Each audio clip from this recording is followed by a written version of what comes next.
Thumbnails, titles, and intros, they all have to work together in perfect harmony to get clicks and to make sure that people stick around until the end of your videos. But there are some key factors that you need to know about how these three elements come together to influence whether or not the YouTube algorithm suggests your videos. And then we dive into my process for creating thumbnails that helped me grow to over 2 million subscribers. You see, when it comes to creating thumbnails, titles, and intros, there are certain key factors that you need to know about how these three elements come together to influence whether or not the YouTube algorithm suggests your videos. So let's start with titles. You might think that the YouTube algorithm looks at the title of your video to determine whether or not it should be suggested to viewers. And while this is true, it's not the only thing that the algorithm considers. In fact, the algorithm doesn't penalize a new video just because the previous one didn't perform well. Instead, it focuses on the individual merits of each video. What this means is that if you have a great title, thumbnail, and intro for a video, the algorithm will suggest that video regardless of what your previous videos were about. Now let's talk about thumbnails. You might think that the YouTube algorithm has a set of rules that it uses to determine which thumbnails to promote. And while there are some general guidelines that YouTube provides, such as not including misleading content or overly sensitive material, there is no secret algorithm that determines which thumbnails are successful. Instead, it really comes down to how well the thumbnail represents the content of the video and how interested people are in that content. And finally, let's talk about intros. You might think that the YouTube algorithm has some kind of rule about how long intro should be, but in reality, there is no magic number when it comes to the length of your intro. It's more important to make sure that your intro is engaging and relevant to the topic of the video. Now that we've talked about the three elements individually, let us discuss how they all come together to affect whether or not the YouTube algorithm suggests your videos. When a viewer clicks on your video, they expect the content to match what was promised in the title and thumbnail. If the intro doesn't immediately deliver on that promise, viewers are likely to click away and the video won't be suggested to a wider audience. That's why it's so important to have a strong hook in your intro that captures the viewer's attention and makes them want to stick around. So here are some things to keep in mind when it comes to the three elements working together. First, all three elements should work together to represent the content of the video. The title should accurately reflect what the video is about, but it should also be interesting enough to make people want to click. The thumbnail should be a visual representation of the title, and it should accurately represent the content of the video. And the intro should immediately capture the viewer's attention and make them want to stick around. The second thing to keep in mind is that the YouTube algorithm rewards channels that viewers trust, and there are a few ways to build trust with your viewers. The first is to be consistent. If viewers know what to expect from your channel, they're more likely to trust it. For example, MrBeast has a very distinct style of thumbnail that he uses for all of his videos. This helps viewers instantly recognize his channel and know what to expect when they click on a video. Another way to build trust is by including faces in thumbnails. Viewers are more likely to trust a channel if they can put a face to the name. This is especially true if the channel is well known, but it may not be as effective if the channel is new. The third way to build trust is by being authentic. Viewers can tell when a channel is being fake or disingenuous, and they are less likely to trust that channel.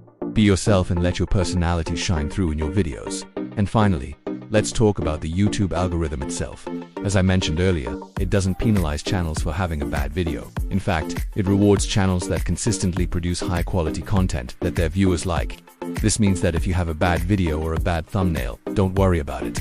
Just learn from the experience and move on. The algorithm is always looking for new content to suggest to its viewers. And if you produce high-quality content that people like, your videos will be suggested even if your previous videos didn't do well. So now that you know the key factors that you need to know about the relationship between thumbnails, titles, and intros, and you understand how the YouTube algorithm works, let's talk about my process for creating thumbnails. Now this is the process that I used to grow my channel to over 2 million subscribers. Step No. 1. Start with a strong video idea. You can't create a great thumbnail without a great video idea. Take the time to brainstorm ideas that are interesting and relevant to your target audience. Step No. 2. Come up with about 50 thumbnail concepts. This is the fun part. Let your creativity run wild and come up with as many ideas as possible. Don't worry about whether or not the ideas are realistic. Just let your imagination run wild. At this stage, you're just trying to generate ideas. You can narrow them down later. Step No. 3. Create custom assets. Once you have your ideas, it's time to create some custom assets. This could involve creating custom graphics, finding stock photos and videos, or even hiring a graphic designer.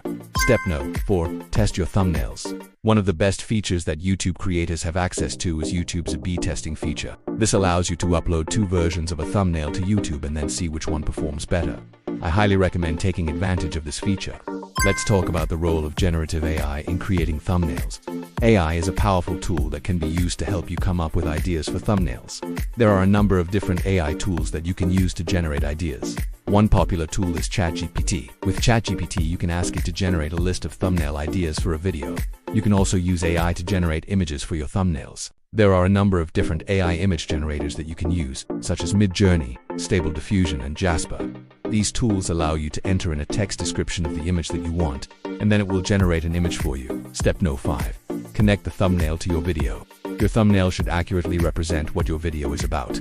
If your thumbnail shows a car and then your video is about cooking, people are going to be disappointed and they're less likely to watch your video. Make sure that your thumbnail gives people a good idea of what your video is about. Now let's talk about the intro to your video. Your intro should immediately capture the viewer's attention and make them want to stick around. It's the first few seconds of your video that are the most important, so make sure that you use that time wisely.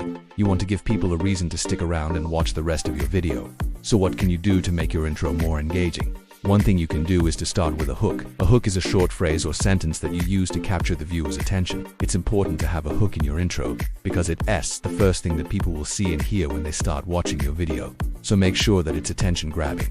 Another thing you can do is to include a call to action in your intro. A call to action is a phrase that tells the viewer what you want them to do. For example, you might say something like subscribe for more videos like this one. Including a call to action in your intro is a great way to increase the number of subscribers that you have. Now I want to share some advice with you. First, study the channels that you admire.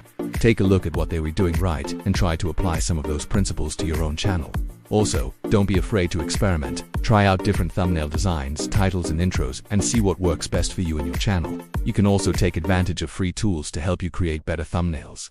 For example, Photopea is a free tool that you can use to remove the background from images. This can be helpful if you're creating a thumbnail that includes a person. You can also use Canva to create custom graphics for your thumbnails. Canva is a free design tool that you can use to create all kinds of different graphics. And finally, don't give up. Growing a successful YouTube channel takes time and effort. But if you're consistent and persistent, you can achieve your goals. And one last piece of advice: analyze your audience. Use YouTube analytics to get a better understanding of who is watching your videos. What other channels are they watching? Use this information to help you come up with ideas for future videos. Oh, and one more thing. Use text on your thumbnails. It's a great way to complement your images and to add context to your thumbnails. You can use text to display quotes, facts, numbers, or anything else that will help to secure the click. To go viral, you must do everything right, from the topic and title to the thumbnail, content, and outro. If you mess up any one of these elements, you won't go viral. Thank you so much for watching, and I'll see you in the next video.